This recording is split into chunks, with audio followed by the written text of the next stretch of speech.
We like to fight. None of us like to fight. I don't like to fight. None of us like to fight. We consider lots of you allies and friends and things like that. But a lot of you are letting dangerous things happen to the church of God. You are abandoning your posts. At the critical moment, you're abandoning your posts. And we know how courageous you've been in the past. We remember that stuff. Think about Martin Luther, facing down the machine, nailing the theses to the wall, facing down the machine with courage. And I could just hear the people saying, well, did you really have to nail it to the wall? I mean, couldn't you have submitted it in writing privately first? Oh, my goodness. You think we're stupid. We're not stupid. We've read the Bible. We know what Paul said. We know the kinds of things that Jesus said. We know the kinds of things that Peter said. We know the kinds of things that the prophets said. We know the kinds of things that the book of Revelation says. We're not stupid. We don't play by your rules anymore. So, I was minding my own business over the weekend, and I saw the Gospel Coalition tweet out an article. That's they pull out as they often do. They'll post a link to the article. They'll pull out what they think is the main thrust of the article. And here's what this one says. It says, quote, "Consider whether you are in fact, with every caustic tweet, chipping away at your qualification for ministry." And this was not a very surprising headline, of course. But I've addressed this many times in the past. There's this idea that if you're too mean or you're too aggressive or you criticize brothers and sisters in Christ, I've been told literally that no matter what, even if it's a huge threat to the gospel, you literally cannot criticize the words of a brother and sister in Christ. I've been told that. In fact, that idea blew up my church, and so it's a false idea. It's false piety. It's cowardice. But anyway, so this wasn't a very surprising article, but I clicked it because I'm interested in this topic. This is an idea that I think about all the time. I know some people have the impression that I turn on the camera, turn on the microphone, and I just blast everybody, and it's just not the case at all. I think very carefully about what I say. I've made mistakes in the past, and I've apologized for those mistakes, but I think about this idea all the time. And so I started reading the article, and the article is not all bad. In fact, it basically makes the case that you should examine yourself. Do you just like to fight? Because we all kind of think of in our minds, we all think of in our minds, there are people that we know that nitpick. They just love fighting all the time. We get this idea, and predictably, this article doesn't name any names. That's the whole point. Like, what they want you to do with this article is for you to think, oh, he's writing about me. He's writing about me. No matter how non-caustic your tweets are, no matter how calm your tweets are, they want this to apply to every one of their opponents. And what we'll see in a minute is, obviously, they don't act the way this article wants you to act, which is essentially to lay your weapons down. Don't be so aggressive. Don't be argumentative at all. Don't criticize, all that kind of stuff. That's what the point of this article is. But there is good advice here. You should examine yourself. In fact, I retweeted this and I said, hey, it's a good idea for your pastor to know your Twitter handle, to know your activities on YouTube, on Facebook, and stuff like that. It's a really good idea because your pastor will guard your soul. That's his job. And so, probably some people don't know this, but my pastor knows exactly what I'm up to online. Exactly what I'm up to online. And he's the kind of man who, if I step out of line, he would say, dude, you stepped out of line. And I've got other people in my life that have said this to me as well, and so I always take them seriously. And in fact, I'm going to bring one of those guys up in just a minute. Someone who called me out and told me to get back in line, essentially, and I listened to him. Anyway, but this article mentions a few Bible verses, and Bible verses always get my attention. So if you want to make an argument that I should do something or I shouldn't do something or anything like that, I'm not going to respond to your emotional pleas. I'm not going to respond to your rhetoric. What I will respond to, though, is Bible verses. And so here's what it says here. He says, quote, "Some men just like the fight, but these are not real men. Real men are willing to fight when it's necessary, but faux men are itching to fight no matter what. The lesson is important for any Christian and even more pertinent for Christian leaders. We live in crucial times for the church, especially in the West. There are skirmishes aplenty, opportunities every day to go to war with our neighbors, with our brethren, with every Twitter rando with an itchy keyboard finger. We are called to wage relentless war on our sin, Hebrews 4:12, and spiritual powers of wickedness, Ephesians 6:12. But not every invitation to battle with flesh and blood ought to be accepted, and rarely should such invitations be given. He goes on, consider whether you are in fact with every caustic tweet chipping away at your qualification for ministry. It is not manly to get up every morning thinking of the brethren as your enemies, not even the ones you disagree with on important matters. The Lord's servant is not to be quarrelsome, 2 Timothy 2:24. Pastors are forbidden from argumentativeness, 1 Timothy chapter 3, verse 3. He goes on, while the Lord's violent cleansing of the temple may offer some model for holy zeal worth emulating, he said an awful lot more directly about blessing those who hate, paying for those who persecute, and turning the other cheek. Those are direct orders. Okay, so I was going to just tear this article apart, and I mean that from a argument perspective, not like I was going to blast it, but what I was going to say was I was going to talk about chipping this apart piece by piece and breaking it down to its components and its presuppositions and its assumptions to show you that there really is no foundation here. This is just, for the most part, this is just an attempt, a tactic to get opponents of Gospel Coalition to stop. Because the reality is that they know that this has been effective. This has been effective towards undermining the credibility of a lot of the Gospel Coalition, and so they want it to stop. And you can't blame the machine for trying to protect itself, right? You can't. I totally get it. I would try to defend myself as well. But I'm not going to do that because I've already done that a number of times. In fact, in the Fight Laugh Feast Club, if you want to become a club member, there is an article by the same author where it's called Jerks for Jesus, something like that. And I, for like 30 minutes, talk about breaking down the components of this argument, this idea, and showing you why it's not enough. It's just not adequate. And what's interesting here is I added this line about how the Lord's example is something worth emulating. Obviously it is. You can't have one without the other. You can't have kind words and blessing those who hate and praying for those who persecute you and turning the other cheek without also having the zeal for the Lord that the Lord has showed us. So you can't just say arbitrarily we can follow one part of his example but not the other. Some of his commands but not the other. So obviously there's some movement here, and I appreciate that. Because this is movement in the correct direction by this author. You can't have one without the other. Now, go become a Fight Laugh Feast Club member if you want to see that whole video. I think it's very helpful. I also went back and watched a video called They Think We're Stupid, but we don't play by their rules anymore. And this article basically addresses this entire argument about being too mean, being too argumentative, or fighting, all that kind of stuff. And the reality is, like, this video, which I put out in July of 2019, doesn't need to be changed at all to address this new Gospel Coalition article, Some Men Just Like to Fight. This video here came, I think it was the next day or 2 days after the Founders Ministry trailer dropped. And I addressed this idea of, look, guys, I know you say you have a problem with harsh words and harsh rhetoric. No, you don't, because you do this all the time. And that's the whole point of this video.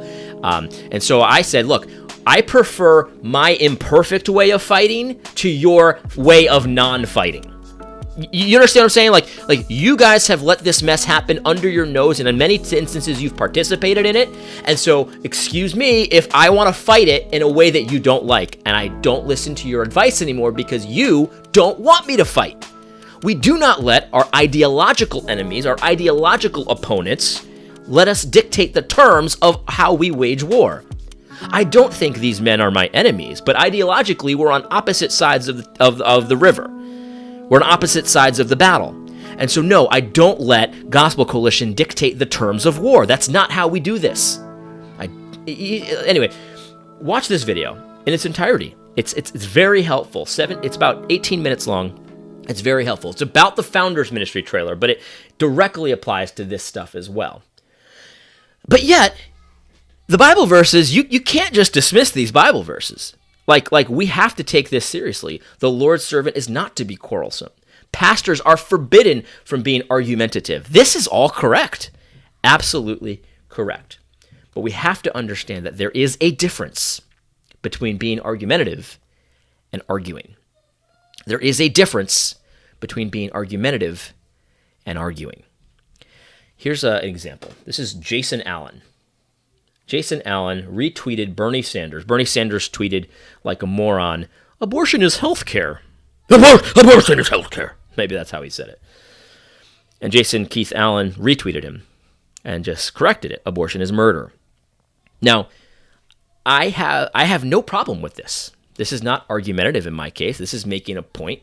A man with a big platform is making a point about the insanity of Bernie Sanders claiming that killing a baby is somehow healthcare. That's insane. And we need to address it as insane every single time. Whenever somebody says abortion is healthcare, you need to take them down to reality and say, okay, and what planet, Mr. Psycho, is ripping babies limb from limb healthcare?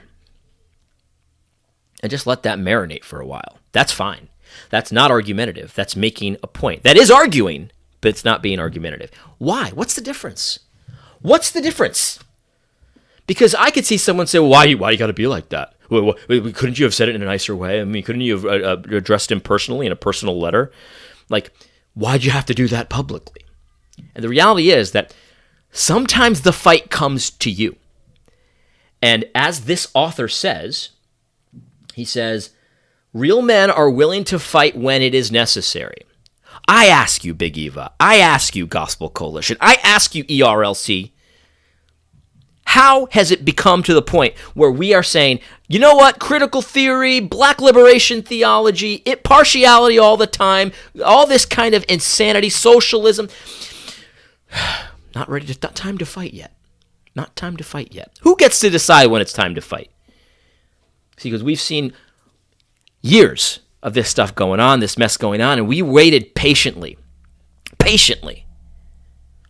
and you did nothing. And so, yes, I agree. Everybody agrees with this. Real men know when to fight and fight with the quickness and with brutality when necessary. But they don't go looking for fights. I've said this many times. If any intruder comes into my house, I'll tell you right now, there's a scene in Blood Diamond where the father, he's such like a mild-mannered man. If you've ever seen the movie, it's a pretty violent movie, but he's a mild-mannered man. His son gets taken by these warlords to be a child soldier, and the whole movie is about him trying to find his son. And at the end, he finds, I think it's at the end or in the beginning. Anyway, he finds his son, and someone's like trying to prevent him from taking the son, and he almost turns into an animal. Like he's just so aggressive, and he's just, just beastly. Come into my house at night. Try to hurt my kids, and there will be no mercy. Anyway, that's the point.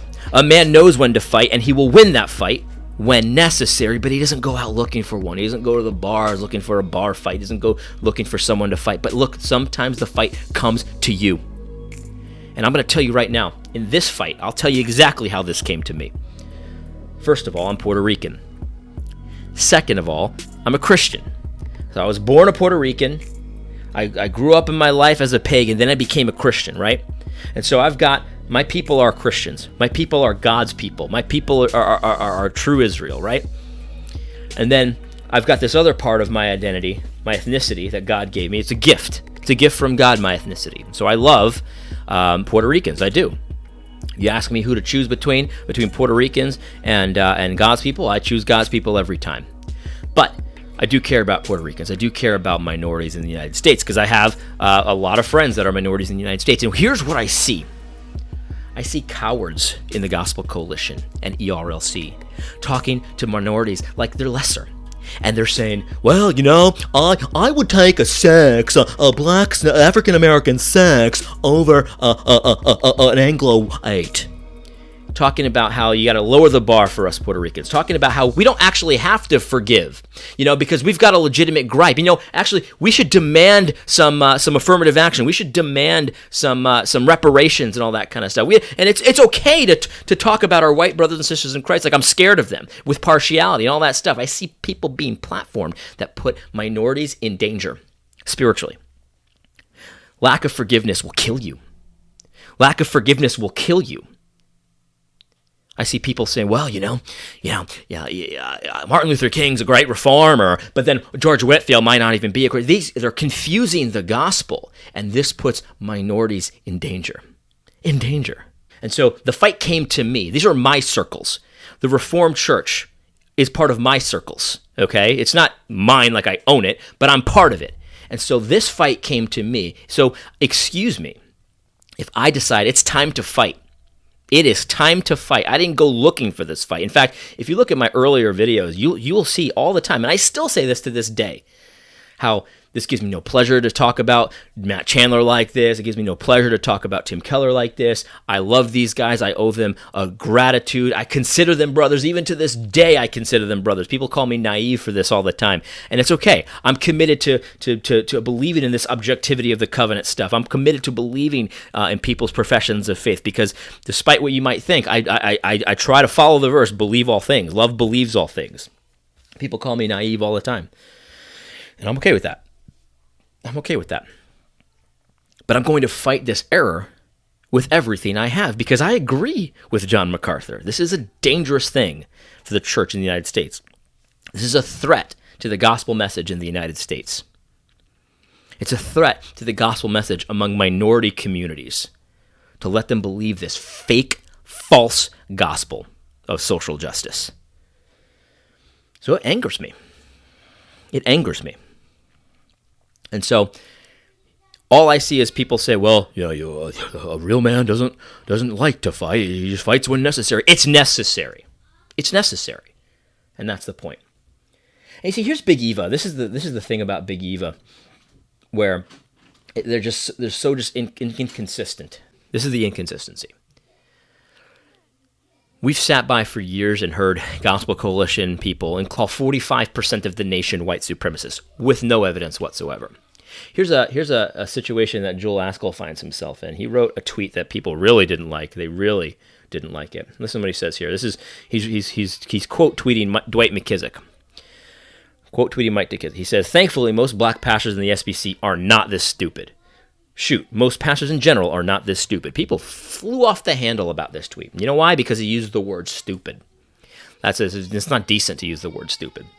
Dwight McKissick is saying here, if Resolution 9 is rescinded, then he is going to never go to the SBC convention again. Who cares? Who cares? Dwight McKissick does not add any value to that convention. He the only thing he offers is egalitarianism. I'm not an egalitarian. Yes, you are. And all this critical theory, social justice mess. And it's a net negative. Net negative. So Joel Askell, it's stupid. Yeah, you lose the vote, so I'm gonna quit. I'm gonna take my ball and go home. That's stupid. So people freaked out about it, and he's refused to recant. Now Joel, he actually penned it to draw more attention to it. I agree. Now Joel is a nice guy. Joel Askell is a real nice guy. In fact, one time he saw me tweet something. This was with the when Jasmine Holmes had that whole thing about going to Target or whatever and seeing some racist mother and all that kind of thing, and I tweeted about it a little bit. And Joel reached out to me directly. He said in the DMs, he said, you gotta take those stuff down. That's not what happened. You shouldn't assume this about Jasmine.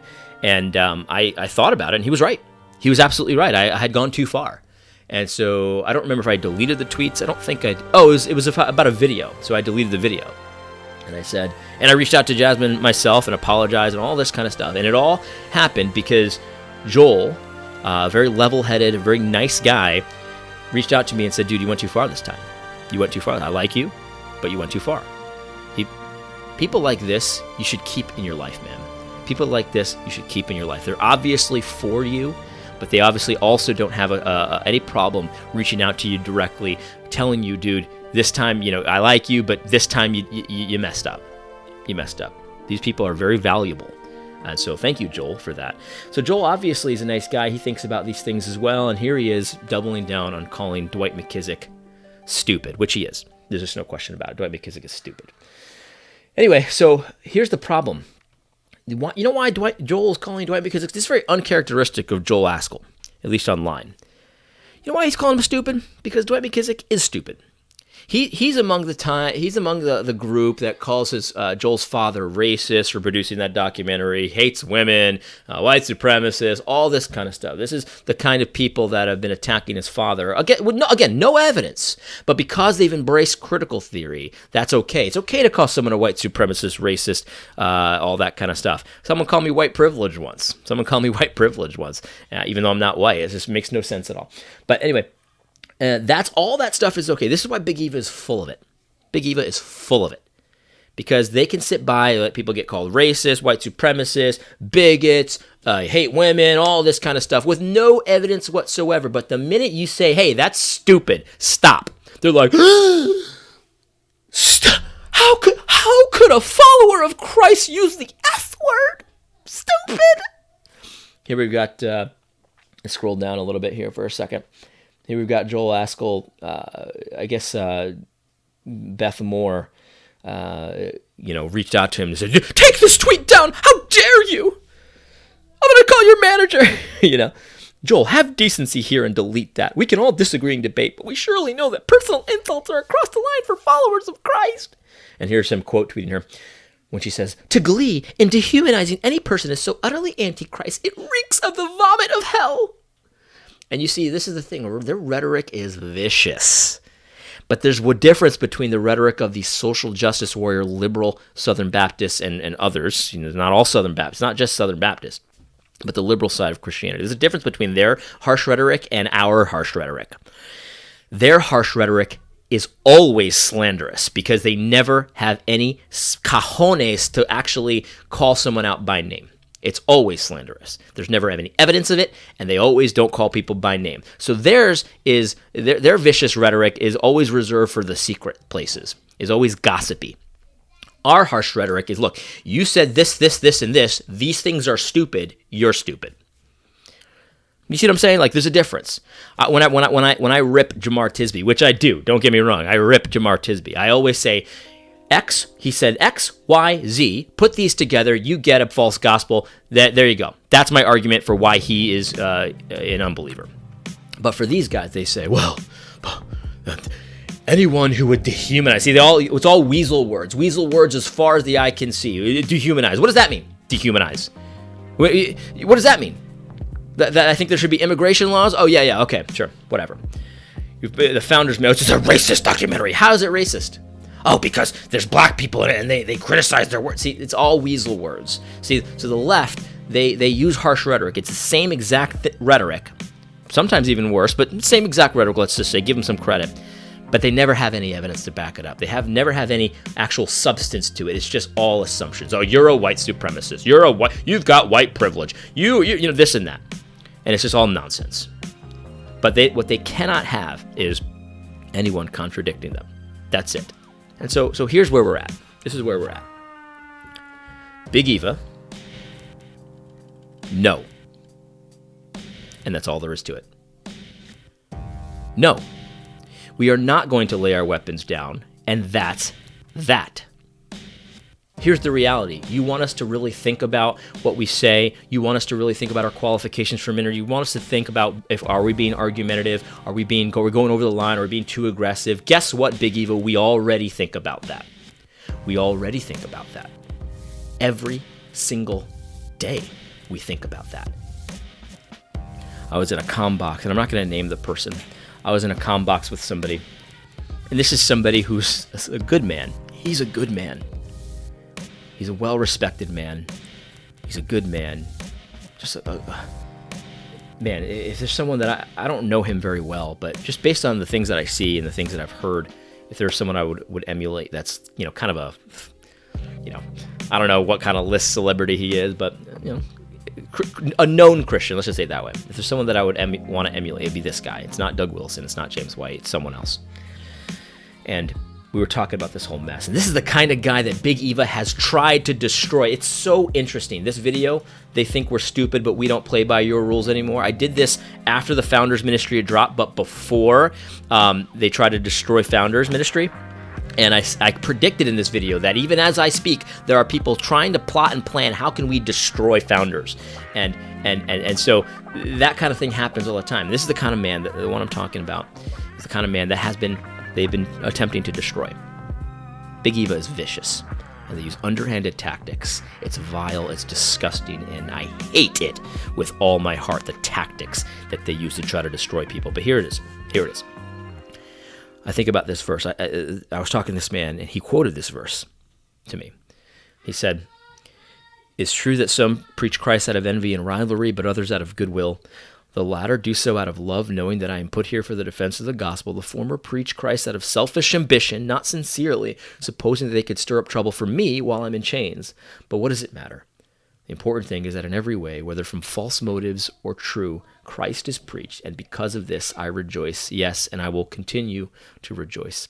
This man whose life has been, they've attempted to destroy this man as he boldly stands up for the truth. And he says, and I told him, I said, dude, I think about that verse almost every single day. And this man who's gone through worse than I have, way worse, he said, yeah, me too. Me too. Big Eva, I know this isn't going to convince you, and I don't care. But this kind of self-righteous article, this kind of nonsense that you don't apply to yourselves, but of course we're supposed to apply it to ourselves. Guess what? We already do this. We think about this all the time. And it hurts us when we have a video where we see Matt Chandler proposing that everyone follow his wicked partiality in hiring practices. When we see that kind of stuff, it hurts us because we know how much value we've gotten from Matt Chandler in the past. And we think, man, how can I be like Paul and rejoice that he still does preach the gospel, even though he does it in an incomplete way, in a way we don't agree with, in a way that there's also some selfish ambition there as well. We think about this every day. And so I reject your article because it doesn't come from a place that I respect anymore. The Gospel Coalition is not a place I respect anymore because you guys post this kind of stuff at the same time where you call, again, 40% of 45% of the nation white supremacists with no evidence whatsoever. The same place where you post all kinds of economic envy between the races. The same place where you yourselves stir up trouble. The fight has come to us, and so we're fighting with everything we've got. Don't you dare try to stop us. And even if you do, we're not going to. We're not going to stop. Because we're not fighting to get respectability in your circles. We're not fighting so that you would invite us to your conferences. We're not fighting so you'll give us book deals. We're fighting because we believe this is true and it's danger for the church in the United States. And so we're going to fight until there is no more fight. And that's that. So you can try to post more articles like this or try to tell us how to do these things and how you're so wise and you've done it this way and we should really reconsider. No. We've already considered this stuff and we will continue to consider this stuff, not because you said it, but because we know it's right. But we're not going to lay our weapons down. I guess you can keep trying this tactic, but it's not going to work. Anyway, this is kind of rambly and I definitely got a little emotional here, but I just see so many people out there like Joel Askell and some of my John Harris, man. John Harris has been through the ringer. He's opposing all this stuff too, and you know what they call him? White supremacists, racists, all the usual stuff, right? They're trying to destroy John Harris. I see all my friends out there, man. I got hardly anything to lose, and so for me, it's a little easier. I see a lot of people out there that have a lot to lose, still fighting. And then they have to deal with this kind of sanctimonious nonsense where we know what you're doing. You're telling us to stop fighting the anointed class. And the answer is no. And so I'll stand out here and I'll take some cover fire. I'll provide some cover fire for some of my friends out there. But I want to encourage you guys, Tom Askell, John Harris, James White, all these guys. You don't need my cover fire, but let me just encourage you. I love you guys. And I appreciate so much what you're doing, and I appreciate so much the willingness you have to stick your necks out there. And while there's some good advice in this article, don't lay your weapons down. don't lay your weapons down because the big Eva machine asks you to. Anyway, I hope this is helpful. God bless.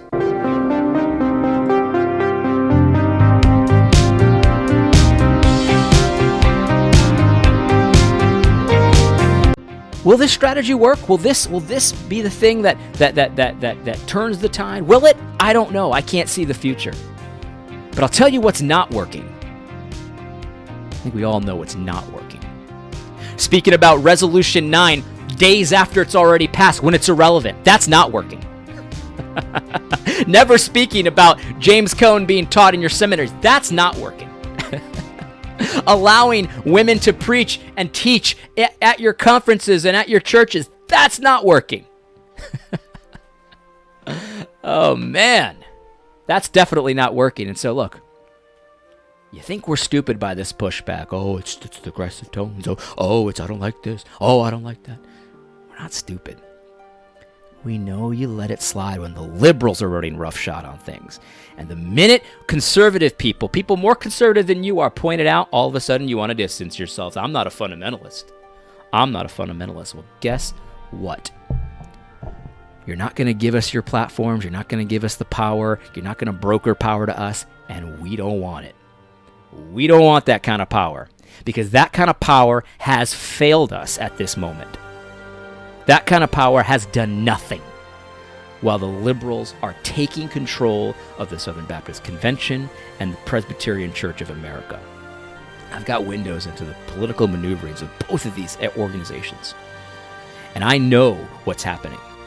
And we are losing these battles. Our teeth are getting kicked in. And so excuse us if we have a different method for dealing with this going forward. The people in the pews like me, we're not stupid. You think we're stupid, but we're not. And we don't play by your fake rules anymore.